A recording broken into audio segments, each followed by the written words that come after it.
Welcome to Responding to COVID-19 on TTT Live, Chalk City 91.1 FM, as well as on Facebook at TTT Live Online. I'm DK Roster. Thank you for tuning in. Now, on many occasions, you find persons doing meaningful work and possibly going unnoticed while in plain sight. Now, the individuals providing sign language translation for deaf and hearing impaired persons may be the poster child for that sentiment. Caribbean Sign Language Center, or CSLC, was founded in 2010 by Mrs. Nicole Paul. She joins us now to speak about the center's work, vision, and next steps. Thank you for being a part of this today, Mrs. Paul. I want to start off by you just giving us a reason for starting this endeavor. Okay, first of all, I want to say thank you so very much to you, Mr. Rasta and TTT and Talk City. We want to say that we feel very happy to be able to speak about what we're doing and our work with the community.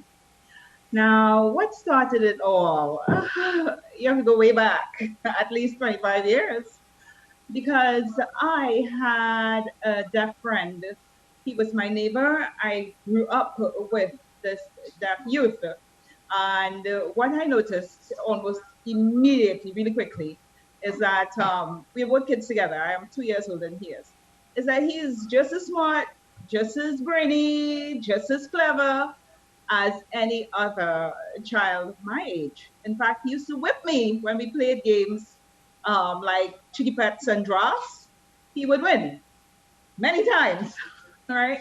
But what we find happening is that I noticed that when it was time for it was then called common entrance, it's now SEA, he did, and he passed, but he actually had to stay home a whole year before he was able to go to secondary school. And then I knew, hey, we need help in this area here in Trinidad and Tobago. He has to stay home because there's no sign language interpreter, no teacher that is able now to work with deaf children in secondary school. So very early, I knew what I wanted to do. And as soon as I got the opportunity and I got the training and I got other people who were interested, we started Caribbean Sign Language Center and started to really work, to push, to bridge that gap between deaf and hearing people. So from 2010 to a decade later, business to NGO. I mean, your stated mission is to provide excellent sign language services to the Caribbean to help deaf folks succeed. Give us a timeline of some of the things that would have happened, your activities from 2010 to 2020. Sure, I'll be happy to share with you. I must say that I think that it has been a wonderful journey so far. Starting with our work with the community, teaching people in churches, in community centers, wherever we were invited, we would go and teach groups of people to sign. That still remains one of our most important jobs. I remember one of the things that gave us greatest pleasure was working with the Maraval Youth Police Club, teaching those very little kids and also teenagers sign language, and they were so enthusiastic and into it. It was wonderful, right? And then, of course, we moved to bigger things. We got called, for example, by the police victim and witness unit. That was a very happy feeling to contribute in such a meaningful way. We taught that unit to sign as well. And then we moved up, we reached out and we communicated with Diana, and we tried to ensure that we were able to link with that team. Unfortunately, we weren't able to actually fly there to work with our friends and neighbors in Guyana, but at least we made that connection. We have it still. And then, of course, here in Trinidad and Tobago, we have worked with our government and parliament. We must congratulate our parliament, office of the parliament, for making sure that deaf people are able to access the presentation of the budget in sign language. We think that's a wonderful achievement. And then you find more and more and more as different organizations and groups got more in tune with the whole concept of equality for people with disabilities, including the deaf, and understanding that the greatest challenge is, in fact, communication, but that it can be overcome. We find now that we have more and more people calling us and asking to give service to the deaf and make sure that they are included right through Trinidad and Tobago. So we can definitely see the growth. And now, as you alluded, we have reached the point where we are happy that we are able to go on to the next step. Something we always wanted to do, to offer deaf people a relay service, so that just the way that a hearing person can call the hotlines, emergency lines, to the Ministry of Social Development, now our deaf people can do the same. And we're going to touch on that a little in the second half, or we're going to dive into that a little more in the second half of this conversation. But before we do that, though, what is the scope and work and reach of your work? And I ask that because you said you got the training, you got some like-minded individuals, but what does the staff complement of this center look like? Okay, fine. I love to talk about how good people are. We have a whole lot of deaf people that work with us. It was very important, you would imagine, to have deaf people work with us as tutors for two reasons. First reason being that we understand that here in Trinidad and Tobago, we still have a little problem accepting people with disabilities as equal and giving them their rights to do and to develop as much as they can, right? But we looked around, we said, okay, fine. What are the jobs that deaf people are doing here in Trinidad and Tobago? And unfortunately, a lot of the times it's things that, like they would pack grocery shelves. Nothing is wrong with that. But what we're saying is that deaf people can achieve more and do other things if they're given the opportunity. So we're happy to say that we were the first to have deaf people involved as tutors. 80% of our staff of tutors are deaf people, and they really are enthusiastic. They come out to meetings and out to trainings. We had a training at UTT. We want to say thank you to UTT for letting us be there. We have trainings before at Dretchy, right? We work with the TTHI a whole lot. Thank you, TTHI. Right, so we work with a number of organizations, and we make sure that we focus a lot on training our deaf tutors, because we want them to be able to be competent as they are and successful and feel fulfilled within themselves. So that is like we have working with us. I think the number now is about 19 deaf persons who are tutors with us. Now that's one side of the business, making sure we teach people, the public, to sign, and making sure that they must get at one point in time taught by a deaf person. That's really important. Because if you want to learn to talk Spanish really, really well, where should you go? Venezuela? Well, when it's safe. Or Spain, right? So we decided that we must have deaf people teach you to sign. You just will learn a whole lot better. So whenever you're ready, Mr. Rostad, let us know. We'll have a teacher for you. All right, that's it. We also, as you know, give sign language interpreting services.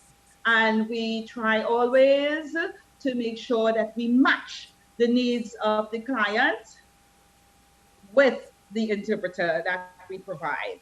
And we make sure that our interpreters are really the best. They are not only capable, certified, competent for the most part, because it's difficult now in Trinidad and Tobago, as you would imagine, to get our interpreters certified. That's another story.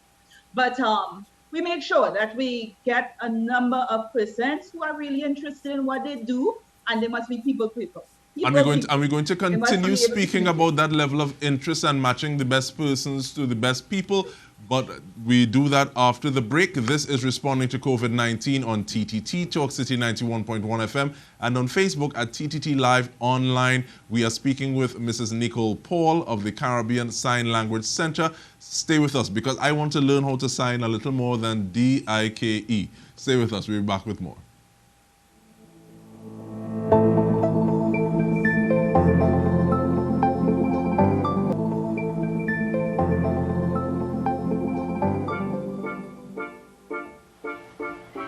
If you have lost your job or you are earning less money because of COVID-19, the Ministry of Social Development and Family Services has grants available to help you pay your rent, buy food, and cover your other expenses.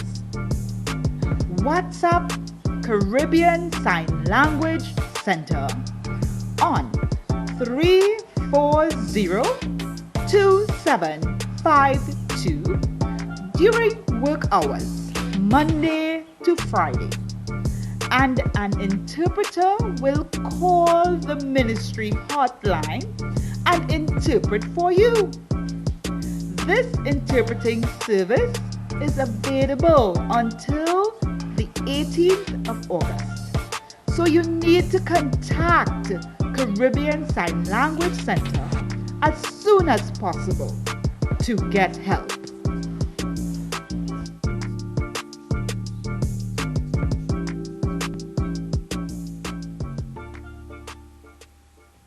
So we're very lucky to be speaking with Mrs. Nicole Paul of the Caribbean Sign Language Center. And Mrs. Paul, I want you to itemize the steps. Well, first of all, I'm wondering how COVID-19 has affected the work of the center and itemize the steps leading to this point where you can have this advertisement of making people aware of this service. Okay, thank you very much once again.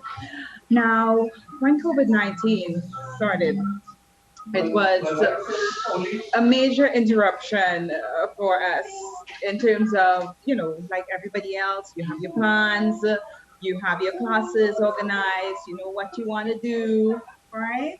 And we had a couple of projects ready to go. For example, we wanted to do a promotion at malls, like people know what's available, that kind of thing. But with COVID-19, there were major changes. And of course, what's the first and primary importance to us is our members. That's my nephew, right? Our members, we first had to check and make sure that everyone was okay. Because like I told you, here in Trinidad and Tobago, often you find that persons are in fact find it very difficult to get employment. So we would check with everyone and say, hey, you okay? Do you need anything? And we got assistance. So the hampers were made available from We Care, Deaf Support, because we work with different groups. Of course, we also contributed, supported in that way. And we tried to find out if we can have our first online, that's time for online or virtual, Skyping, online deaf class. Now, we worked with a wonderful group of ladies who are themselves an NGO. That would be Quota.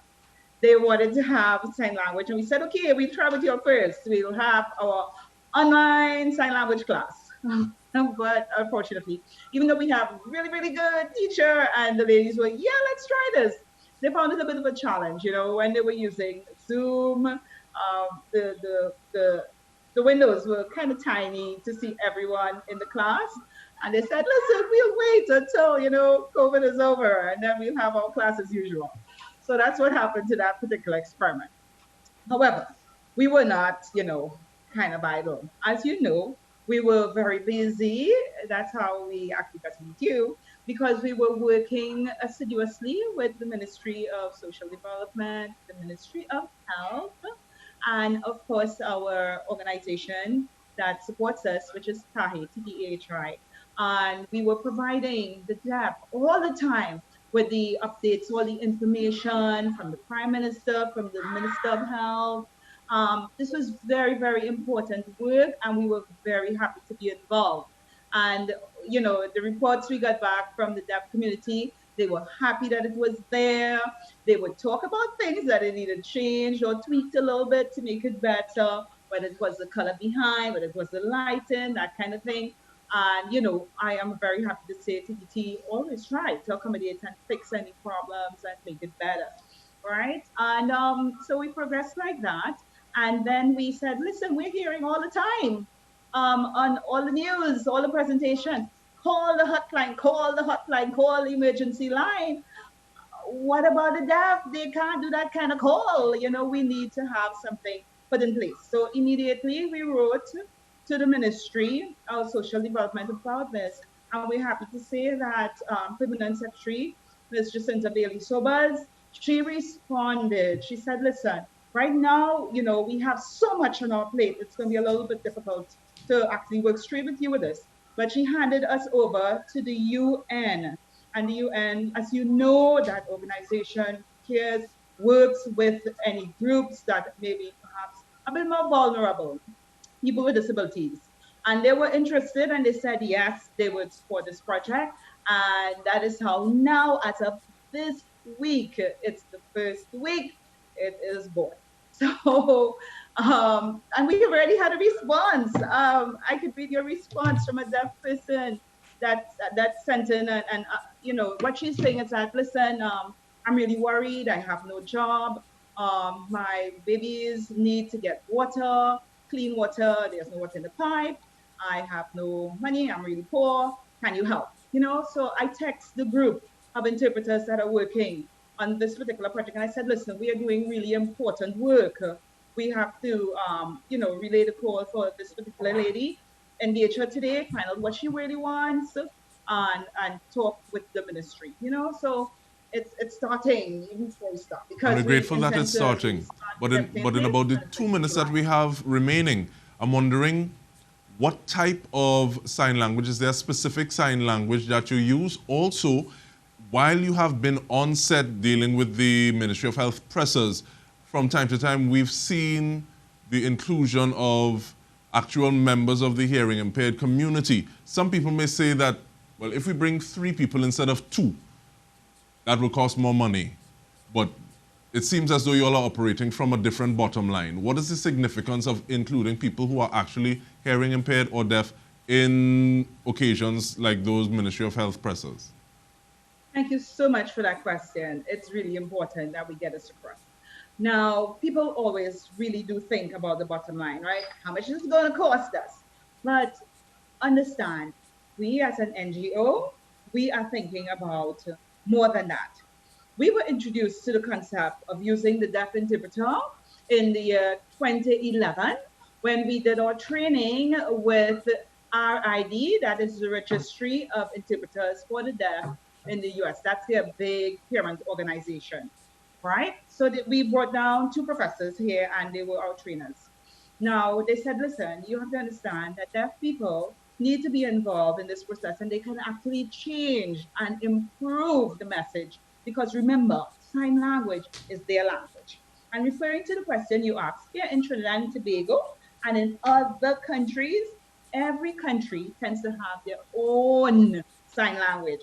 Here in Trinidad and Tobago, we have Trinidad and Tobago Sign Language, TTSL. In the Caribbean, we have Caribbean Sign Languages as well, right? In America, it's American Sign Language. But back to the question. So now, they said that we need to get into the trend of the new way of doing things. Let deaf people see a deaf face. Let deaf people get the message as clear as possible by using the deaf interpreter, who takes what we give them and changes it a bit so that it is even better for the deaf community by way of understanding it. Because I can sign, but I guess you can speak, maybe you can speak Spanish, right? But you're not going to sound the same way as a person born in Venezuela or in Spain. Maybe if you study for 10, 20 years, you might come close. But we use the native speaker. The native speaker is the person who uses sign language as his first sign language or her first language, and can use it well. So we're happy to say that where we first used the deaf interpreter was in Parliament. Bravo, Trinidad and Tobago Parliament. And now we continue to use the deaf interpreter at our television stations here in Trinidad and Tobago.